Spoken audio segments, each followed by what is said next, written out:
Send an SOS to all you jive talking motherfuckers, that's right. Send an SOS to all you heavy metal news loving motherfuckers, alright. Yeah. Oh. News. Jesus. I'm very impressed with myself. I'm very happy with myself with that. And they just come off the noodle. Those theme songs, they just come right out of the head, right away, just banging off, going for it. What's going on, everybody? You know what I just realized? We will have to clip.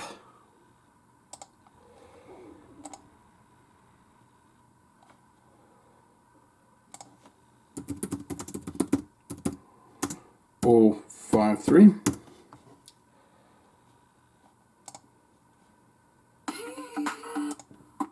No.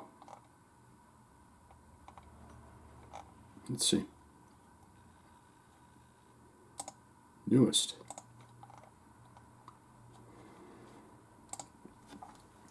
You didn't notice anything that just happened here, but I forgot to get your comments. And as we all know, comments are the most important part of my news broadcast, the broadcasting system. But welcome back to Jive Talkin with Shane Diablo, episode number 54. We are almost at the 55 mark.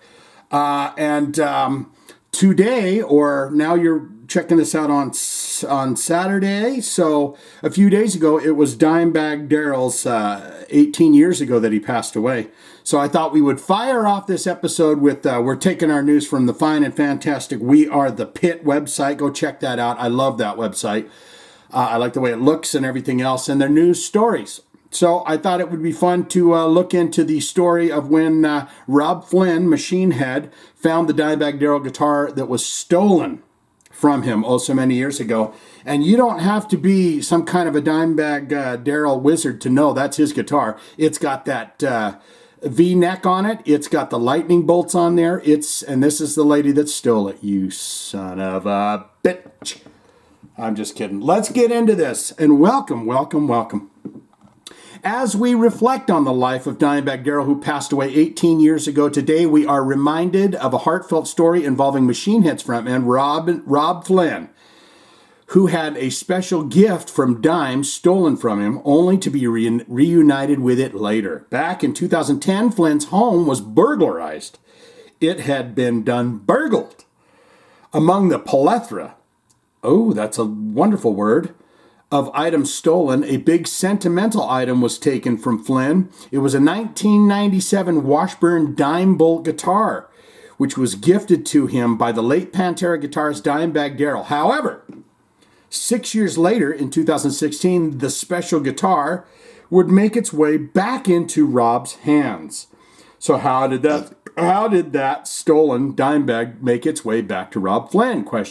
Well, it is actually a pretty wild story. A woman named Holly Cherry, great exotic dancer named Holly Cherry, had placed a bid on a random storage unit that had been abandoned in some manner, Storage Wars style. She was not sure what she may end up finding in the unit. Remember that one guy in Storage Wars? Yep. I hated that guy. Yep. He didn't even give a shit. But she decided to place a $10 bid for the hell of it. $10. She ended up winning the bid, and upon inspecting the unit, she ended up finding some guitars. After some research, she found out that said guitar belonged to Machine Head frontman. And among those guitars was the 1997 Washburn dime bolt that Dimebag had gifted Robb. That's what you make people say when you pull them over for DUIs. Machine Head frontman, among those guitars, 1977 Washburn dime bolt, the Dimebag, get them saying that. You'll take them to jail every time. Eventually, Holly and Robb connected with one another, and she was able to hand him back that precious gift for dime. From Dime, and she only got it for what? A dime, $10. Per the video footage of this moment, there's video footage, which you can find below. You will see Flynn get really emotional holding the guitar in his hands once again. It must have been devastating to have such an important gift stolen. Oh, All right. So yesterday I got one of the craziest emails of my entire life.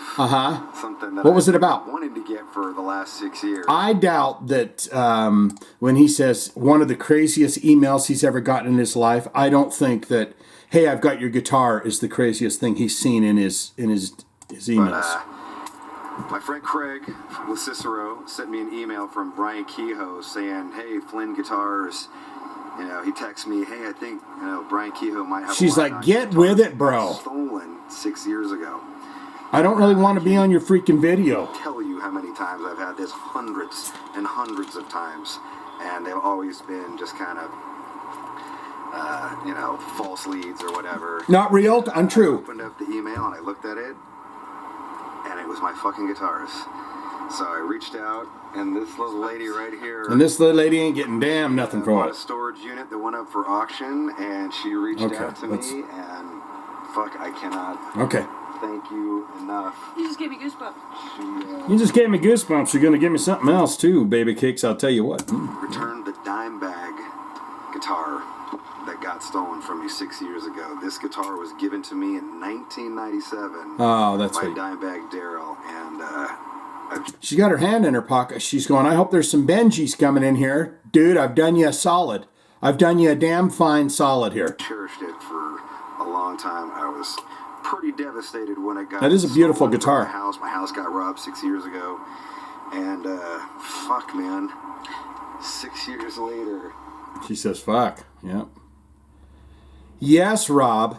Yes, indeedy. Let's get over here and see some ghost news. Ghost Mastermind, Tobias Forge talks about the possibility of playing death metal. It'll probably mention it down here in this article, but he was, back in the day, in a death metal band that escapes my mind. Before he was in Ghost, he was doing that. Perhaps it will say something here. Could you imagine, for one moment, Tobias Forge of Ghost playing death metal? During a recent conversation with Loudwire, the Ghost frontman is asked if the band may ever create death metal music. But when it comes to the band, Forge says that it is very unlikely to happen. However, when it comes to himself, that seems to be a different story. When asked if he could see himself creating death metal music, he probably said, I've already done it. This is what Tobias Forge had to say. All the time, I love that stuff. I listen to it all a lot. I'm still obsessing over it and collecting point of view. That's very much where my adolescent heart is. I grew up with a lot of music, but my adolescence was completely immersed and completely swamped with that impression. I still get the same kick out of the things that I liked as not even a teenager, as an 11-year-old or 12-year-old, when I really started listening to that, and when death metal was this really dangerous animal that you could just go to this one store to find, and I'm still sort of chasing that. I have my safe spot inside where all that is, and, of course, it's materialized in a lot of physical things that I'm collecting, but I still feel the sort of urge to, in some way or form, partake in it. But I don't know if its form will materialize. Oh, he keeps going on here. I don't really want to read all this, but where I was hoping they would mention the name of the band that he was in. I'd love you to get in the comments below and tell me. I think there's another conflict, since I've never really did it professionally. Or, let's be real, I never did it professionally. It was very unprofessional in every way. That it is exactly what I want to do. I don't want to have sort of messed up rehearsals where we end up drinking instead, and you end up coming to the show in a plastic bag and a broken pedal, and you have to borrow chords from other bands, and then you end up playing a really drunk show in front of 20 friends. That sounds like my entire musical career. Yes, indeed. So, will he do it? Here's the answer. Here's the short and thick and stumpy of it. He's never going to do death metal and Ghost because he's trying to work it up the pop charts. He wants to be as big as Rammstein, he says. He wants to do stadium shows Rammstein style. So, Is he ever... Tobias Forge may very well do some kind of a death metal, heavy metal type of situation. Maybe not even wear the makeup. He might just be Tobias Forge in this metal band off the side. But as far as Ghost, he's never going to dip his toes in that. I didn't know this, but I guess Danny Carey's getting ready to go. He's going to court for assault. Why is Danny Carey assaulting people when that little fella that sings for him, he knows jiu-jitsu? Why don't it should be him in the story, shouldn't it? You know, the little fella, he tackles people and puts them in bear hugs and stuff. Tool drummer Danny Carey is due in court. I had no clue he assaulted him. Next week over past airport fight. A year ago, Tool drummer Danny Carey was arrested for a misdemeanor assault. Per past report of the incident from TMZ, they love hanging out at airports. That's why this is... TMZ's always at an airport. Carey was arrested at the Kansas City airport for apparently getting into a fight with another person. Per a report that TMZ obtained, Danny apparently shoved his fingers into this other person's chest and shouted at them several times, "You're a fucking... Oh boy. Oh boy. You're a effing F. Oh boy." And when you do the pushing the fingers in the chest too, there's no doubt about who it is. When they put the fingers in your chest, say, "You are a fucking..." You know it's you. It is also noted that the Tool drummer could get hit with a $13,900 fine due to this incident. Is it the touching of the guy? That's assault, right? But it's in an airport. Is there bigger fines for that? Danny was meant to have this hearing already, but the hearing has been postponed 7 times now. However, per a new report from Fox 4, it looks like a court date has finally been confirmed. The court date for that hearing is December 15th. We will keep you posted on the updates if Danny Carey ends up having to pay a fine. So he's not going to end up going to jail for putting fingers in the guys. Is the guy going to sue him for $89 million? When it comes to other stories involving Tool, you're okay. I like those little setups they do, because now I want to read that other thing. But there you have that. This man plays the drums, okay? And he seems to be a nice man. Don't be putting your fingers in chest and calling people names, right? How old are you, Danny? How old are you to be acting like that? They tell you to stop pointing at people when you're in 3rd grade. Stop pointing unless you're saying, "I love you. I want to see up your dress." Just don't do those things, Danny. Don't do it. Okay? Next story here. Guys, we might have an issue that I need your help with in the comments for this next episode. Charlie Benante says Pantera reunion label is disrespectful. Oh my heavens. Guess what I have done? I have released this video right here. Let's watch the Pantera reunion do Cowboys from Hell live. And Mr. Benante, he's saying Pantera reunion. What's that? Pantera reunion. Disrespect? We may have to change that. I think what we're going to do is you put in the comments for this episode, what do we change that to? Pantera what? And we're going to change it. Because I don't want to be disrespectful. And if Charlie Benante says that I'm being disrespectful, then by damn it, I'm doing something wrong. Let's read this. Many metalheads around the world are excited about the Pantera shows taking place, but depending on who you talk to, you may get a strong reaction if you say these shows are a Pantera reunion. Oh boy. I have stepped in it, Sally. In fact, one person who is going to disagree with the idea is Anthrax drummer Charlie Benante, who is sitting in as the drummer for Pantera. Per a recent conversation with Eddie Trunk in the Eddie Junk in the Trunk from Trunk Nations, get it in the trunk, Eddie in the junk in the trunk. Charlie is asked about the negative sentiment that have been expressed pertaining to these shows. I mean, wouldn't Tribute just be as bad? Pantera Tribute, Pantera Reunion? In talking about the subject, Charlie specifically brings up how these shows are not meant to represent some kind of Pantera reunion. He actually shares a sentiment that many other metalheads have vocalized already. How can it be a reunion without Vinny and Dime here? Here is everything Charlie had to say about that. Yo, hey, listen here. This was never a reunion, okay? How can it be a reunion if it ain't got Vinny and I? Sometimes people will send me something, and I see this thing online, and it's so damn disrespectful to both Darrell and Vinny, and it is totally disrespectful to us, okay? And it's just like, man, if you don't want to come, hey, don't come. It's as simple as that. One of the first times I said to Philip on the phone, I says to him, this, to me, all right, is more on the emotional level than any other level. It's like a new level of confidence, right? It's like a new level. This means a lot to me personally, to go out there and represent those guys and represent the Pantera name.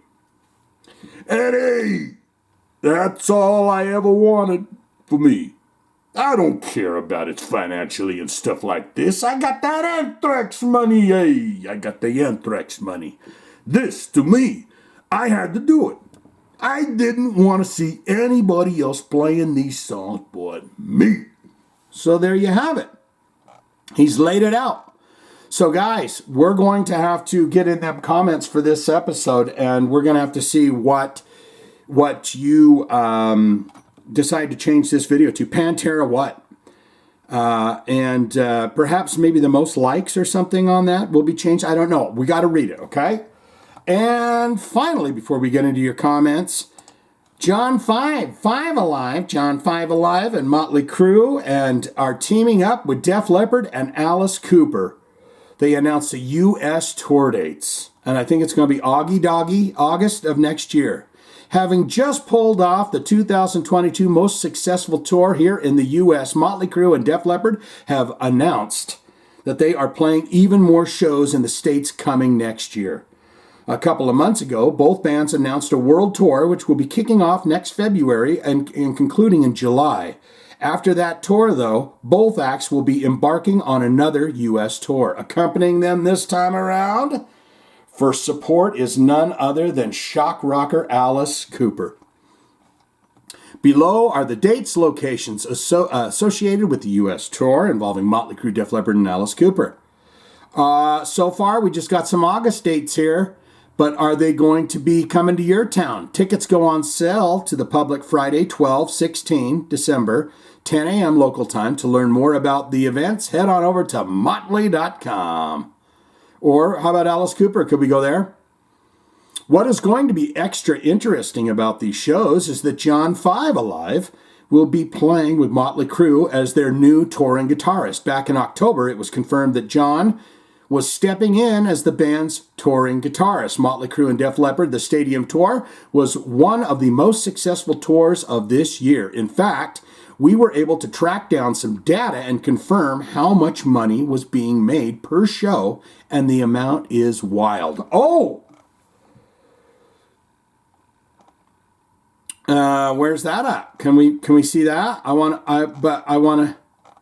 Where's the totals?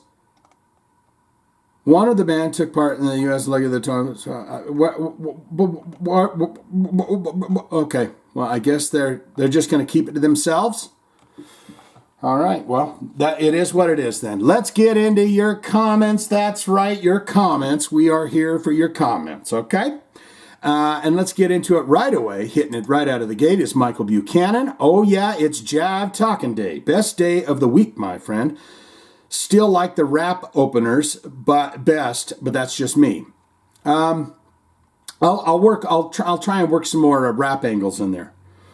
We should see the next Metallica after this one sometime in 2030. Optimistically waiting for the new album in 23. I swear I was nowhere near Tommy's house. Gotta run. Okay, so he's optimistically looking forward to the Metallica record. And then on a different note, he says he didn't break into Tommy Lee's Calabasas home and steal all of his leather underpants, okay? So that was not Michael Buchanan that did that. I've seen some footage of Pantera, and you know what? It sounds like Pantera. So yeah, there's that. All right. And now, your Jive Talkin jokes of the week. How do you wash your hands over the holiday? With Santa-tizer. Oh, eesh. Why don't you ever see Santa in a hospital? Because he has private elf care. Aha! What is Santa afraid of getting stuck in a chimney? Why is Santa afraid of getting stuck in a chimney? He has claustrophobia. Why does Santa have 3 gardens? So he can ho, ho, ho them punk-ass pumpkins and get some goodies. What do you call a kid who doesn't believe in Santa? A rebel without a clause. And finally, how much did Santa pay for his sleigh? Nothing. It was on the house. Oh! Fantastic. There's your heart. Dr. Funkenstein coming in. See, now look. Now the names are back. What's going on with that? Do you see this with your own eyes? Now the names are back. I'm using the same browser. I wonder if they got complaints. Dr. Funkenstein here. I almost forgot. I use the YouTube app on my phone to comment on your videos, and it doesn't show the @ name when I do it. Okay, yeah, that's interesting because it's fixed. It's not doing it anymore, Dr. Funken. Dr. Funkenstein again coming in here. If Karabi is right, which I have a feeling he is, that means that Nikki Sixx is a piece of crap, and I knew this already, LOL. I'll be seeing Metallica and Pantera in Arlington, Texas next year. The new song is just okay, nothing special to me.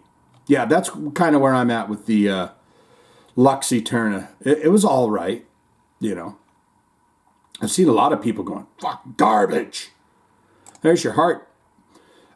Davy J, 625, Big Trouble in Little China, one of my favorites. Well, you're getting a thumb and you're getting a heart. I've seen that movie. My son loved it when he was tiny. So I've watched that movie probably 40 or 50 times. Ryan Wade coming in. I am only 8 minutes into this video and I don't know what is to come, but I just have to say your Lars impression sounds a lot like Carl, Bill Murray's character from Caddyshack. I started to notice that. Ryan, you got good ears because halfway through that I was kind of going, I sound like Bill Murray in Caddyshack. You know, what you got to do is just, it's all about the swing. And your James Hetfield is reminiscent of Jeff Bridges. Love it. Okay, yeah, you got it. It's weird because I was starting to feel that way, like. And the fantastic Miss Althea coming in. The dumbstruck fool says, not much this week. And everyone is like, oh, thank God. Metallica has a whiskey. It's called Blackened. There's an old-fashioned or sidecar joke in there somewhere. Yeah. I don't have it. I'm trying to think of it. And your Lars impression started to air a little on the side of Bill Murray in Caddyshack, which gave me a nice chuckle. Yeah, I didn't even know I could, do that. I mean, now if someone says, can you do a Bill Murray? I have to go, okay, Lars Ulrich. Still Miss out there here. Why am I not believing a bathroom mirror and cabinet handles were the only thing taken from Tommy Lee's house? Yeah, they took the leather underpants too. Why am I feeling like a follow-up story is going to break in a couple of days about another secret sex tape? Lord help us all if that happens. Yeah, he's got like maybe they did. Maybe they went in there and they stole the handles off the drawers and stuff, and then they said, "What's in these drawers?" While we're still in the handles, and then they found more sex tapes.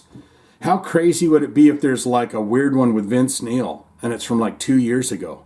And they're like, we just got in the hot tub, bro. What's the problem with that?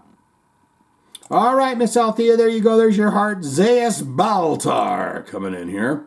Great Lars impersonator. He's so full of shit and you really capture that.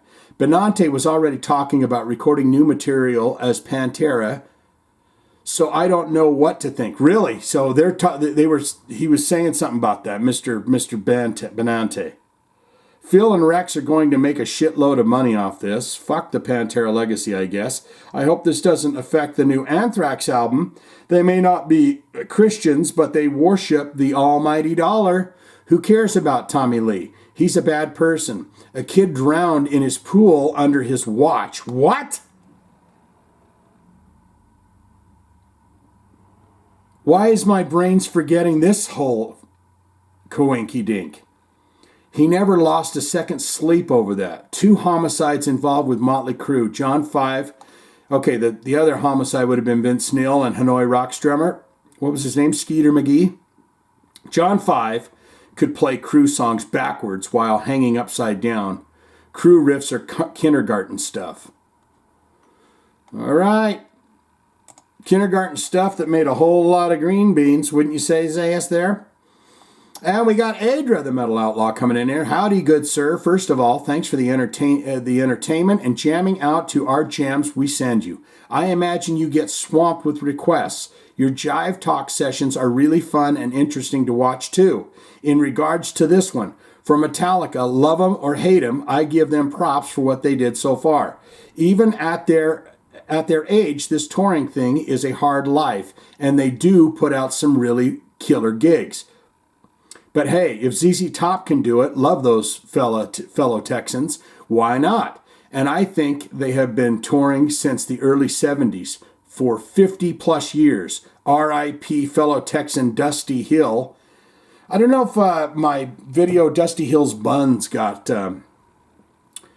blocked or not or whatever, but if you look up my video, I talk about his healthy buns that he had there back in the day. Dusty Hill's buns. Outside the Metallodrama, I'm one of the old school Metallica fellas. Ride the Lightning, Garage Days are the ones I jam the most. Yes, I do Ride the Lightning. I do Master of Puppets. I do what's it called? And Justice for All. Still, Adra here.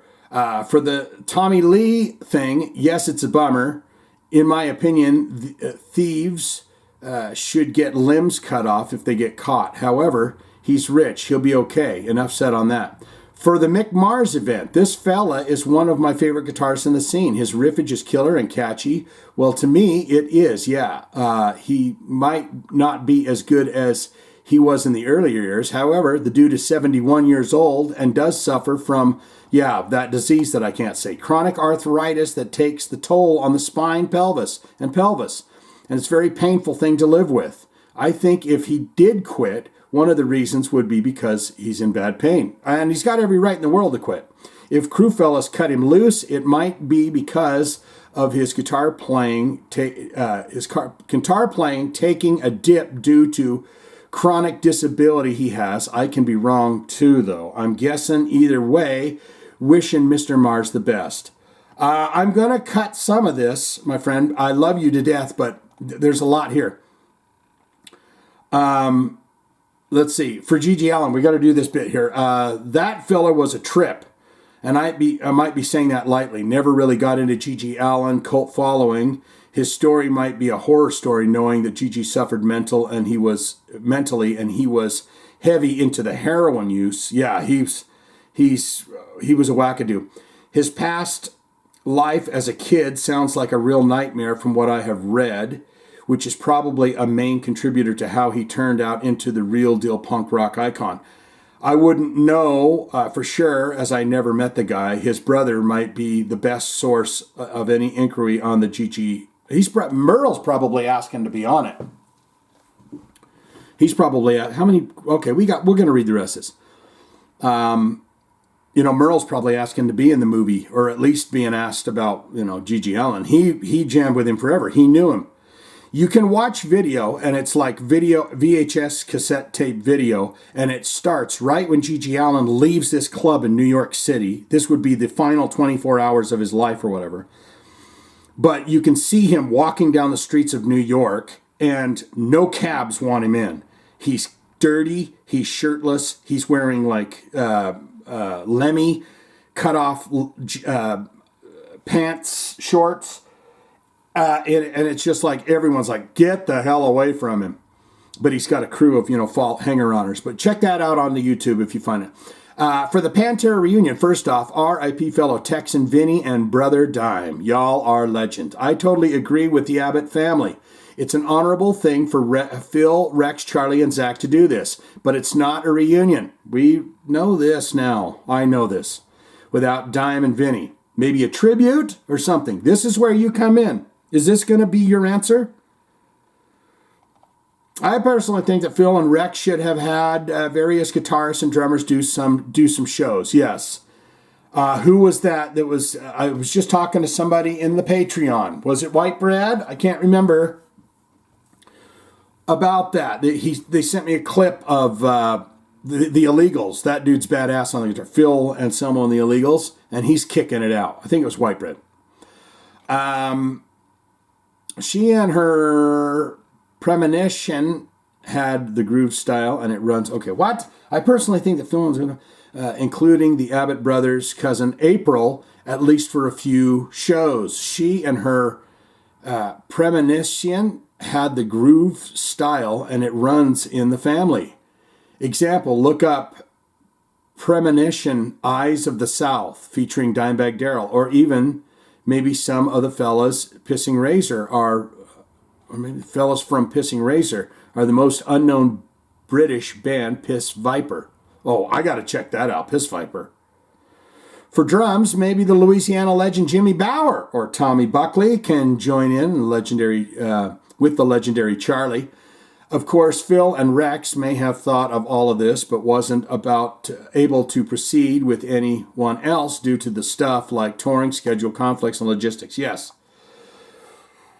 Oh my goodness, Adria, there you go. I've never read that much in my life, but it's all good in the hood. White Bread, the new Metallica song is yucky, just like Enter Sandman was.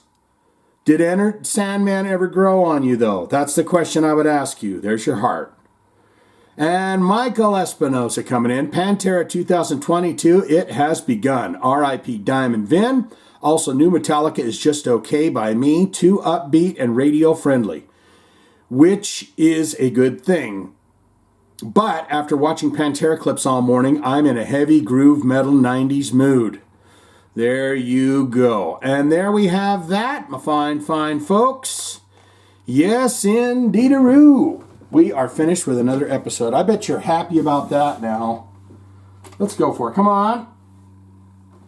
No Goofy. Don't you dare. So sick of that. Oh! Making love to the heavy metal news tonight. Making love to the hard rockin' alright. We're gonna do it Jive Talkin style. We're gonna have fun and drive you wild. Take off your blouse, your underpants, your whole dress.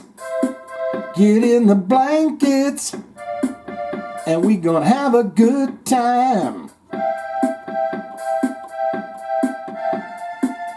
Jive Talkin with Shane D. Get your motherfucking heavy metal news for free.